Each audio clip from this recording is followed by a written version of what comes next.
teorinya Althusser lagi. Sebenarnya tadi kan kita bilang setiap orang memiliki ideologi. Katanya Althusser kebalik. Bukan kita yang memiliki ideologi, tapi ideologi yang memiliki kita. Jadi tidak pertama-tama kita yang membentuk ideologi terus membentuk diri kita, tapi kita sebenarnya sejak awal dibentuk oleh ideologi. Jadi setiap kita itu produk ideologi masing-masing. Dirimu sebagai individu itu dicetak oleh lingkunganmu dengan ideologi yang ada di situ. Jadi kalau disebut setiap orang punya ideologi tidak terlalu pas. Yang pas ideologi yang memiliki kita. Jadi ideologi yang membentuk kita. Di sisi lain, ideologi tadi kan membentuk kita. Di sisi lain, ideologi ini kenapa sih kok dia diizinkan hidup terus seperti itu apa adanya untuk mempertahankan status quo. Biar ini kan sudah mapan dengan ideologi itu, ya biar mapan seperti itu terus. Siapa yang mengusahakan biar seperti itu terus? Elit biasanya.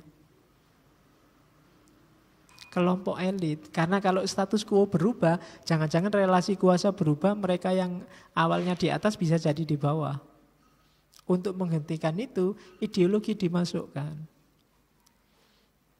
Jadi nanti dalam analisisnya Althusser, ideologi itu hakikatnya melayani kekuasaan.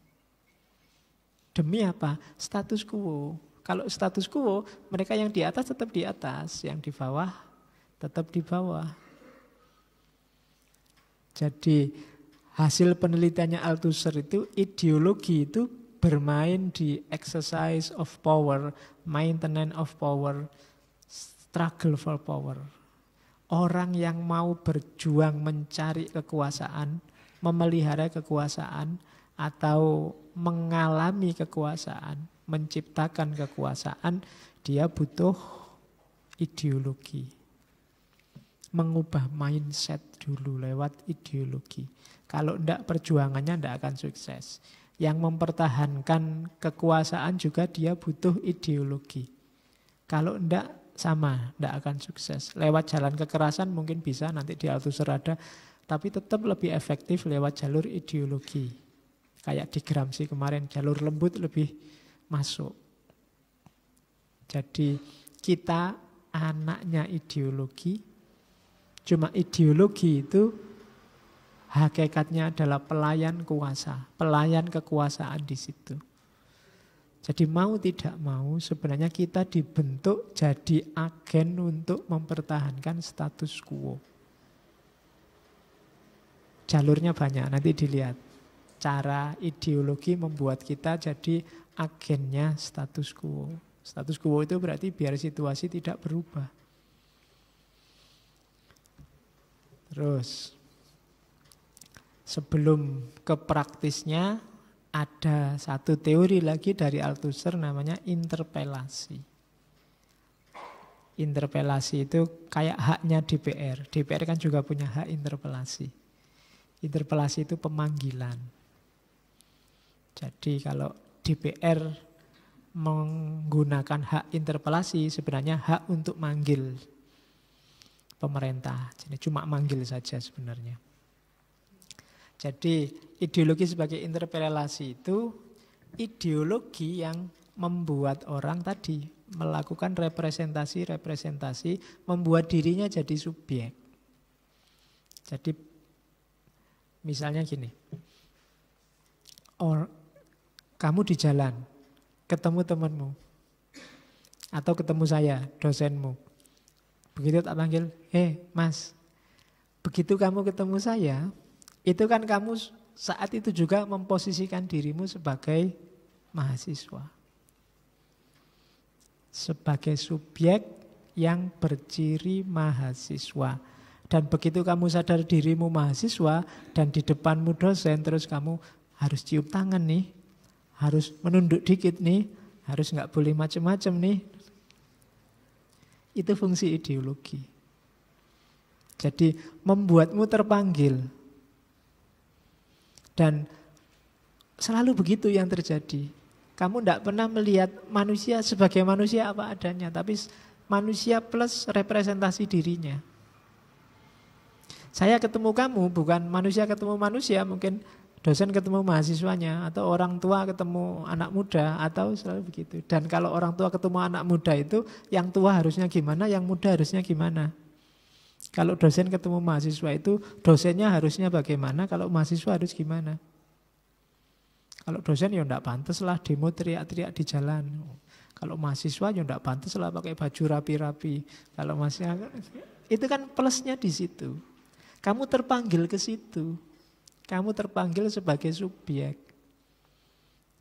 Jadi ideologi itu membuat kita terpanggil ke dalam tadi representasi imajiner tadi. Jadi tidak pernah orang itu terus tampil di hadapanmu kosongan. Dia selalu dalam status sebagai subjek. Apa dulu? Ketemu orang tua ini bapakku apa, dosenku apa, kan selalu begitu. Dan kalau sudah identifikasi subjek terus plus ideologinya ikut. Di situ contohnya perempuan. Perempuan yang melayani suaminya. Nah, itu kan di kita ada konsep perempuan yang utama, perempuan yang baik, perempuan yang setia, itu cirinya bla bla bla bla. Jadi istri itu enggak pernah berposisi netral, dia selalu istri plus ciri-ciri ideologis seorang istri yang baik. Sehingga represi suaminya enggak masuk hitungan. Meskipun dia perempuannya juga kerja, juga ngomong anak, juga masak, juga macam-macam. Yang laki-laki enggak kerja, alasannya nyari kerja enggak dapat-dapat. Terus hanya di rumah, hanya itu. Tapi istri yang baik itu harus melayani suami. Suami yang baik harus bisa mimpin keluarga. Mimpin itu berarti nyuruh-nyuruh. Jadi kan bisa begitu. Itu ideologi. Kalau konstruksi patriarki kan begitu modelnya. Jadi ada yang disembunyikan di situ apa? Struktur yang tidak imbang. Yang itu tidak dibuka. Nah, itu contohnya. Jadi ideologi sebagai interpelasi berarti ideologi membuat kita terpanggil dalam status tertentu sebagai subjek. Jadi kalau kamu ketemu saya, tidak pernah manusia ketemu manusia. Selalu aku plus statusku plus peranku apa di depanmu sehingga kamu harus bagaimana. Jadi itu namanya ideologi sebagai interpelasi. Nah, cuma katanya Althusser, ideologi itu sunatullah. Ya mungkin bahasanya Althusser ya ora sunatullah ngono. Ya. Bahasanya dia ideologi is indispensable.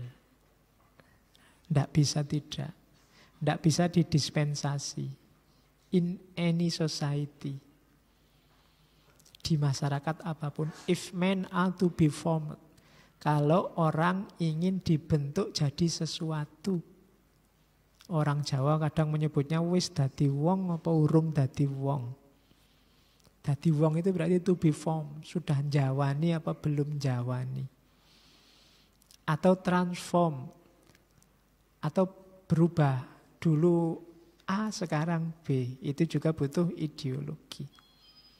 And equipped to respond to the demand of their condition of existence. Dan gunanya ideologi itu merespon tuntutan situasi eksisten. Maksudnya ideologilah yang jadi jalanmu untuk eksis. Jalannya seseorang untuk eksis. Kita eksis itu kan jadi sesuatu. Dan sesuatu itu backgroundnya selalu ideologi. Ya seperti dijelaskan di awal, hidup ini ya dari ideologi ke ideologi. Kita ingin lepas dari ideologi lama yang menindas, tapi sebenarnya masuk ke ideologi baru. Kita meruntuhkan ideologi juga dengan ideologi.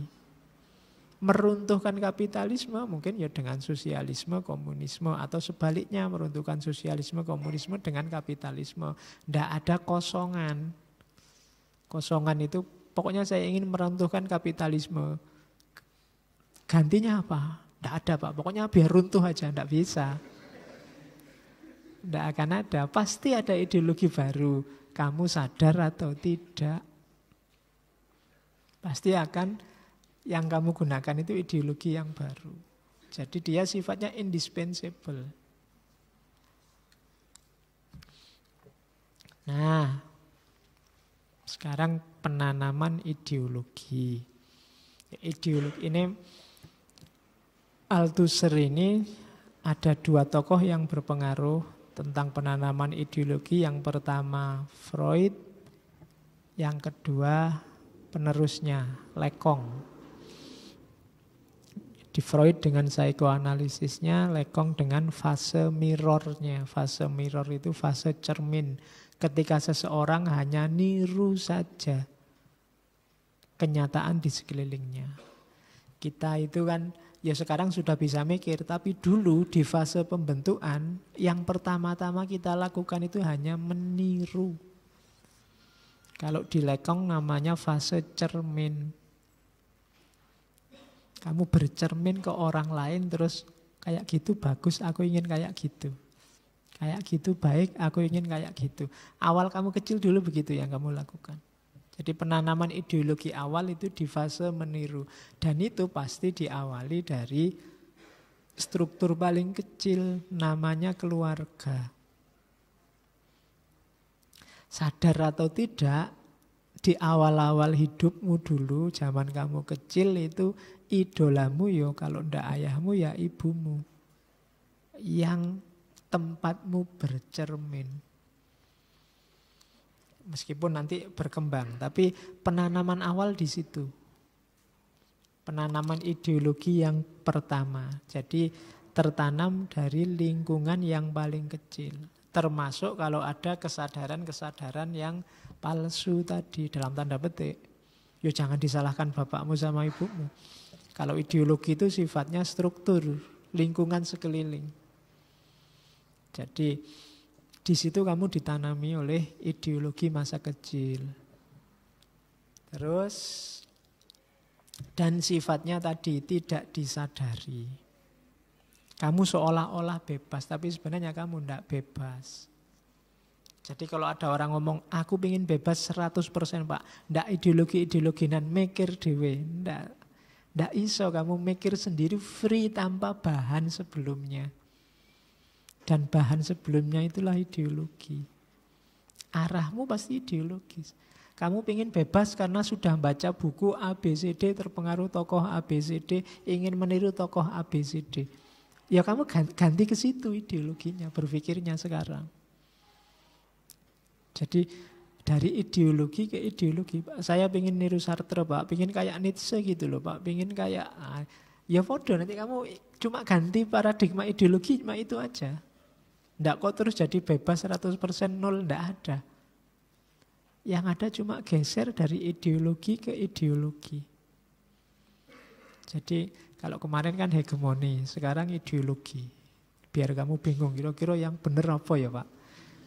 Hidup ini ideologi apa hegemoni? Jadi kita ini ditanami ideologi sejak kecil. Bisa berubah. Cuma yang tidak bisa apa? Tanpa ideologi. Itu tidak bisa. Kenapa? Karena ideologi itu indispensable. Kalau bahasanya Althusser. Terus.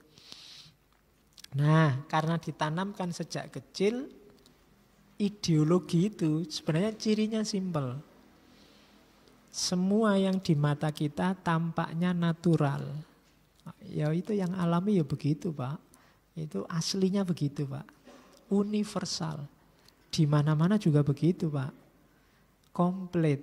Ini yang paling lengkap sistemnya Pak. Netral. Ini tidak memihak kemana-mana Pak. Aslinya ya ini, yang netral itu ini. Konsep awalnya itu. Terus dikembangkan jadi kubu-kubuan. Jadi ini yang asli. Atau yang legitimate. Yang sah ya ini Pak. Yang paling benar itu ini. Atau yang common sense. Common sense itu dianggap sebagai benar begitu saja. Kalau untuk ini nggak perlu dipikir lagi Pak. Nggak usah dibahas ini. Pasti baik, pasti benar. Kalau kamu dengar kalimat-kalimat begitu dalam hidupmu sehari-hari, itulah cirinya ideologi. Jadi dia tampil di depanmu sebagai sesuatu yang natural. Biasalah Pak, kalau laki-laki istrinya banyak itu ya biasa, natural itu Pak. Alami. Yang lain cuma nggak berani aja, hanya beberapa yang berani. Gaya kayak gini kelihatan, oh iya, ciri ideologis, pasti ada ideologi di balik itu. Atau universal. Universal itu di mana-mana juga begitu, Pak. Tidak ada yang tidak begitu. Semuanya sudah sepakat begitu kok. Orang yang akalnya waras akan berpikir begitu juga. Nah itu klaim-klaim universal ini menunjukkan di balik itu pasti ada ideologinya. Atau komplit. Sistem ini yang paling komprehensif Pak. Mewakili kita semua tanpa terkecuali. Mas. Dia adalah kita. Nah, itu pasti ciri ideologi. Hakikat kita itu. Atau netral. Netral itu ya tidak berpihak Pak. Ini moderat. Ini yang tengah-tengah, yang tidak ke kiri, tidak ke kanan. Yang paling bagus ya ini. Netral. Itu biasanya ciri-ciri ada ideologi. Atau yang paling jelas ya yang legitimate. Pokoknya kalau di sini ya pakai aturan ini. Pokoknya yang di sini yang sah ya ini, yang boleh yang ini. Ciri budaya kita itu ya ini yang sah sudah. Itu di balik itu pasti ada ideologi. Kamu akui apa tidak kamu akui. Karena ideologinya nggak butuh kamu akui. Karena dia diam-diam sudah kamu jalani. Jadi kamu ngaku nggak punya ideologi. Enggak, saya nggak punya ideologi. Ya ideologinya juga nggak marah. Wong sudah kamu jalankan kok. Tanpa harus kamu sebut-sebut. Atau common sense. Common sense itu semua yang kamu terima begitu saja tanpa kamu komplain. Dengan alasan memang seharusnya begitu Pak. Atau biasanya ya seperti itu Pak, sudah. Memang kebenarannya begitu, itu common sense. Common sense biasanya kebenaran untuk epistemologi sosial. Kehidupan bersama. Jadi ada yang sebenarnya semula itu ya sifatnya subjektif, tapi kemudian disepakati, kemudian dianggap biasa. Lama-lama dia jadi common sense. Terus, nah yang di awal tadi sampai slide terakhir itulah cirinya ideologi.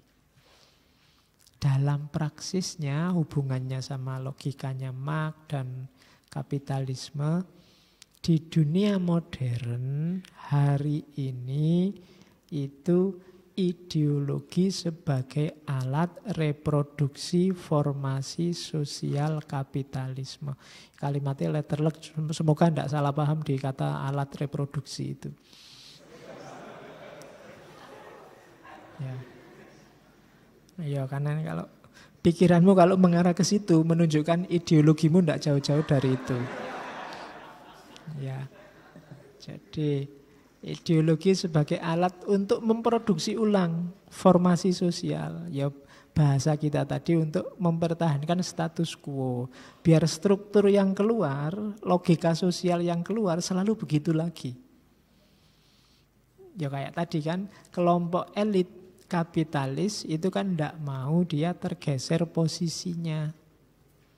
Di antara strategi mereka agar posisinya tidak tergeser apa? Ya dia reproduksi terus formasi sosialnya. Caranya reproduksi gimana? Yang pertama, untuk biar produksinya jalan terus, berarti apa? Memproduksi keterampilan.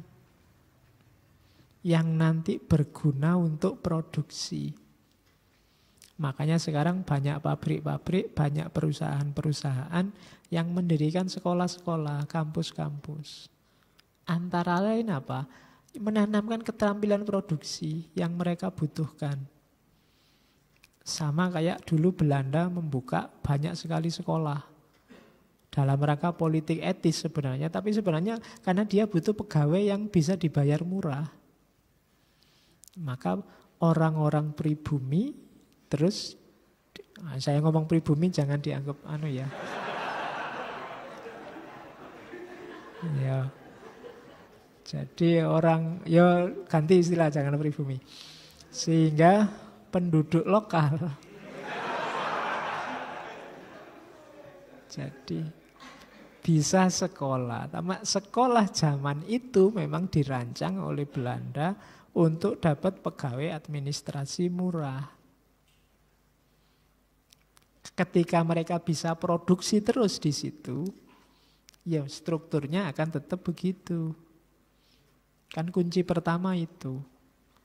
Makanya kalau hari ini cita-citamu PNS itu sebenarnya mewarisi semangat kolonial.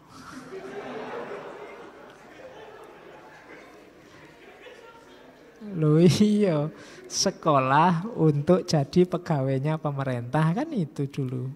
Cita-citanya Belanda. Sekarang kamu warisi jadi cita-citamu.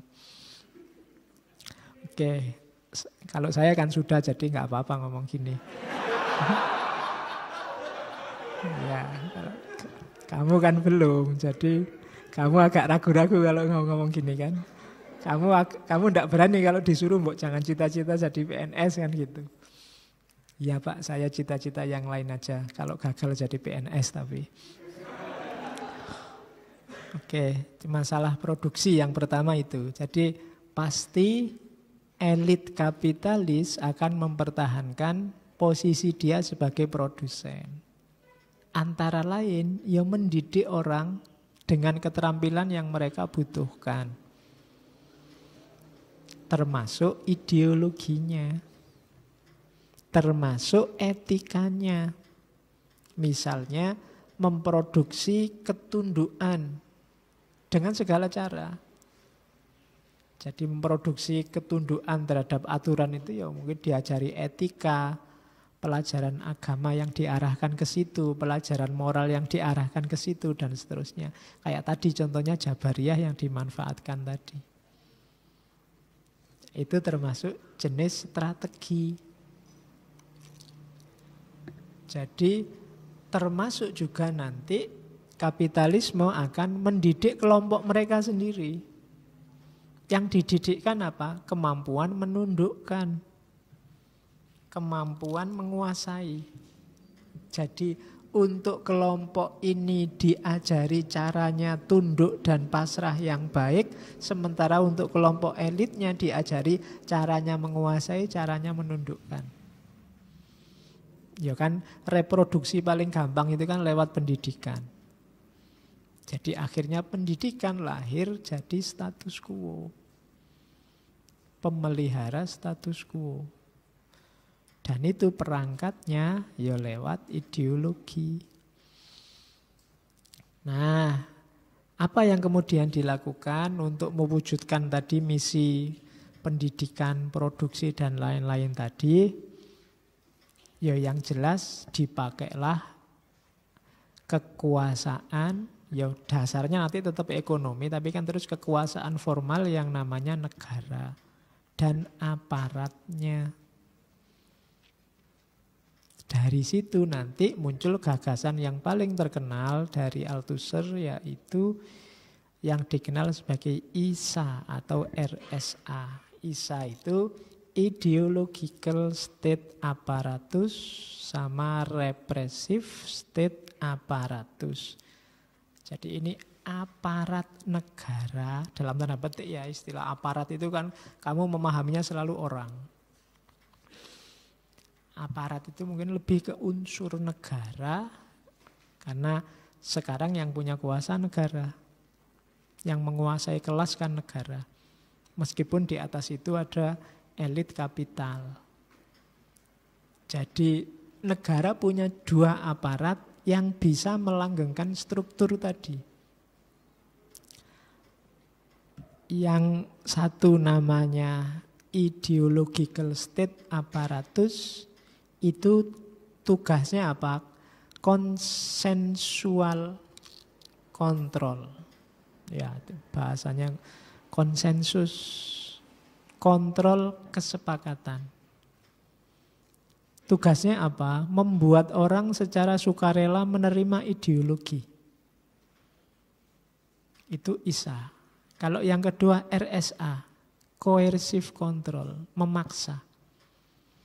Kalau yang pertama membujuk, menggiring, pelan-pelan biar orang menerima ideologi. Kalau yang kedua memaksa. Kekuatan memaksa. Kalau yang pertama misalnya pendidikan, yang kedua misalnya ya polisi, hukum, satpol, dan lain-lain. Jadi negara punya dua aparat ini. Yang tugasnya apa? Menjaga struktur agar ideologi yang diinginkan tetap hidup seperti apa adanya. Tidak bergeser atau berubah. Sehingga yang dominan tetap dominan. Ini karakternya. Kalau yang melalui bujukan tadi, yang ISA, itu biasanya ya tugasnya memanipulasi kesadaran masyarakat. Menciptakan kesadaran-kesadaran sesuai kepentingan yang punya kepentingan. Itu tugasnya. Biasanya lewat jalur-jalur budaya, pendidikan, dan yang sejenis itu. Kalau ini sukses, selesai. Tapi kalau tidak sukses, masuk ke RSA. Lewat jalur agak memaksa. Di masyarakat biasanya hidup lebih dari satu ISA. Jadi satu ideological state apparatus, ada banyak. Dan karena banyak kadang-kadang bisa tabrakan. Karena ini lembaga ideologis. Jadi kita secara pelan-pelan digiring untuk setuju, sepakat, siap menjalankan ideologi. Secara umum jalurnya ini biasanya katanya Althusser. Religion, education, family, communication, ruang publik, interaksi kita dengan sesama, political, ruang politik, dan cultural, ruang budaya. Jalur ini yang biasanya digunakan oleh ISA, ideological state apparatus. Agama.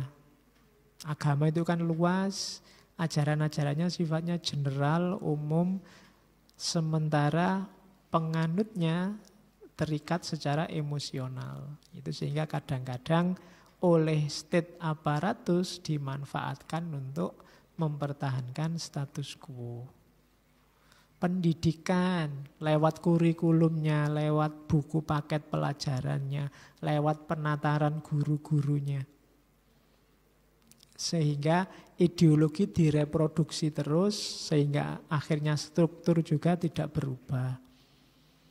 Jalur-jalur komunikasi termasuk media, itu kan yang paling mudah. Tiap hari kalian dikasih iklan apa saja, lama-lama juga akan terpengaruh oleh iklan itu. Pelan-pelan. Atau kalau iklan mungkin kelihatan menyolok film, pilihan-pilihan film, pilihan-pilihan sinetron, itu kan juga jadi ideologis. Politik, ya kalau politik jelas lah ya, lewat parpol, lewat pendidikan-pendidikan politik, atau lewat budaya. Jadi ini jalur lembutnya. Jadi kita itu sudah terkondisi, dikondisikan ulang sesuai kepentingan elit. Kalau RSE, RSA itu jalur keras. Sifatnya fisik. Kalau ISA tidak efektif, biasanya pakai RSA.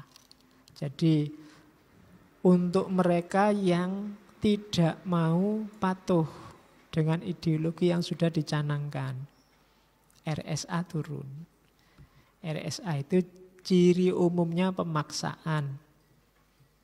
Biasanya nanti prosesnya juga, kalau tadi yang ISA, kalau ISA gagal, RSE masuk. Kalau RSE urusannya selesai, orang sudah mau patuh, ideologi masuk.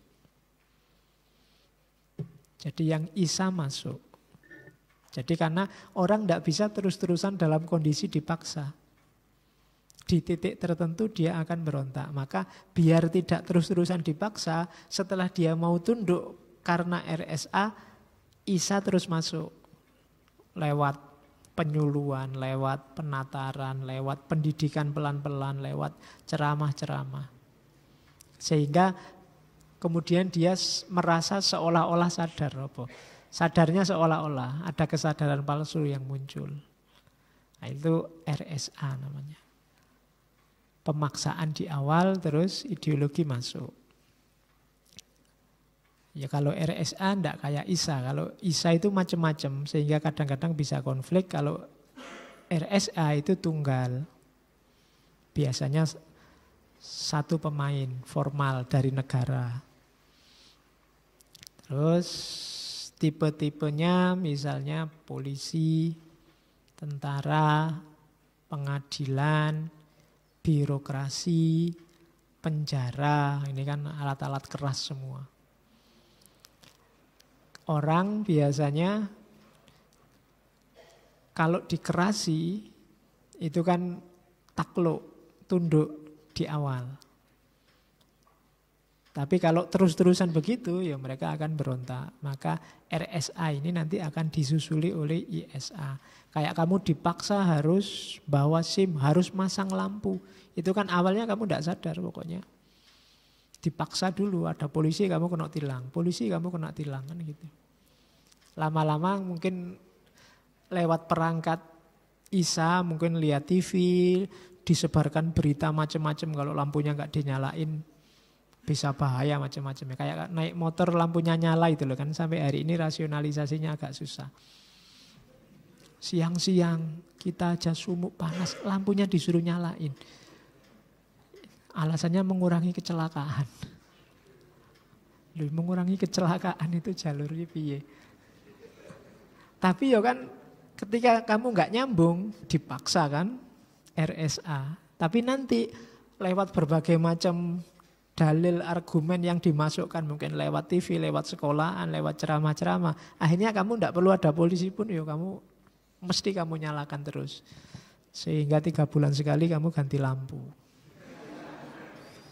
Itu orang luar juga bingung lihat orang Indonesia itu. Terangnya kayak gini kok lampunya nyala. Oke.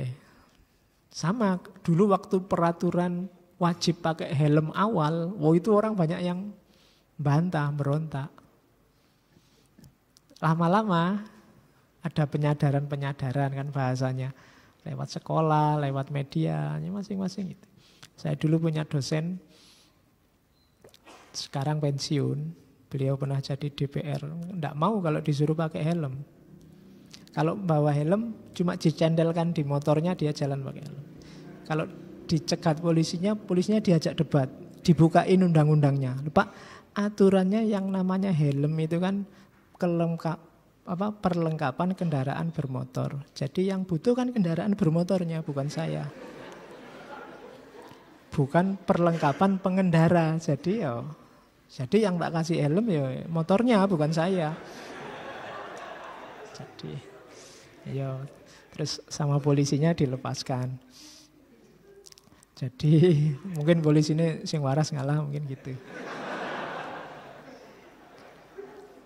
Ya, jadi awalnya resisten, tapi nanti lama-lama orang ya wis kamu kadang keluar sebentar ke warung situ aja pakai helm.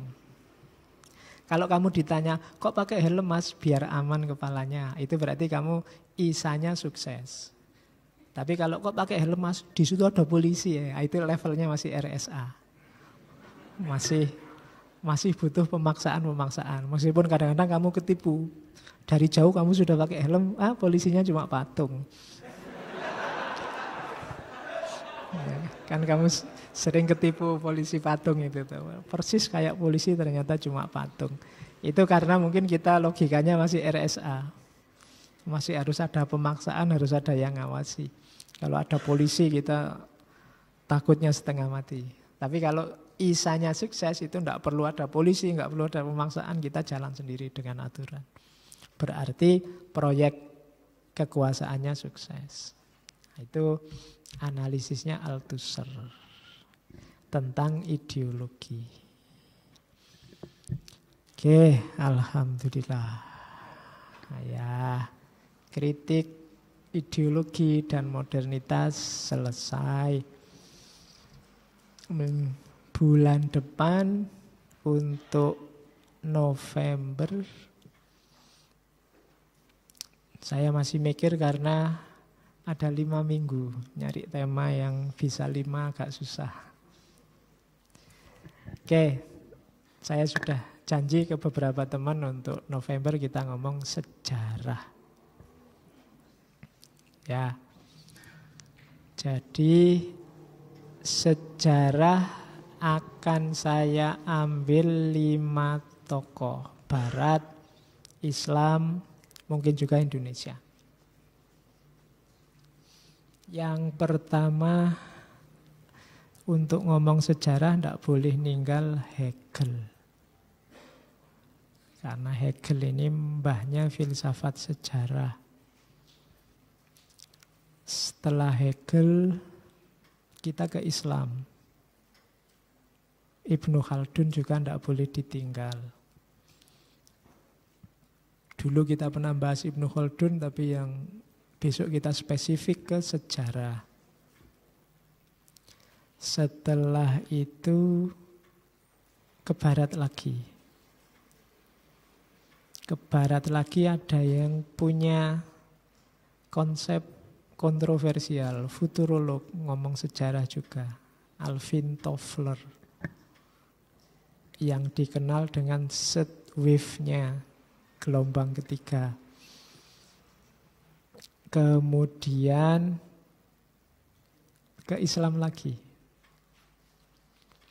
Ada tokoh besar yang punya konsep sejarah dan peradaban. Malik bin Nabi. Ya, mungkin pernah dengar namanya. Saya baru lihat fotonya tadi. Ya, lumayan ganteng orangnya. Karena Timur Tengah, konsep-konsepnya tentang sejarah dan peradaban. Kemudian ke Indonesia. Pak Kunto Wijoyo. Kemudian yang nulis sejarah dunia 12 jilid besar-besar. Arnold Toynbee yang juga punya konsep sejarah khas. Jadi semoga 1 bulan ke depan kita punya 5 wawasan baru bagi yang belum pernah belajar tentang sejarah. Karena ada beberapa diskusi yang nyinggung-nyinggung tentang sejarah. Jadi ada baiknya kita tidak usah nyinggung lah, kita menyelam sekalian. Apa itu sejarah? Jadi diawali dari Hegel, Ibnu Khaldun, Alvin Toffler, Malik bin Nabi, berapa? 4. Kunto Wijoyo 5. Iya, sudah 5. Aku mau ngomong piro? 6. Ya dikurangi 1. Terserah takmirnya milih yang mana. Oke, saya kira itu. Ketemu lagi insya Allah minggu depan. Kurang lebihnya mohon maaf. Wallahul muwafiq. Wallahu a'lam bissawab. Wassalamualaikum warahmatullahi wabarakatuh.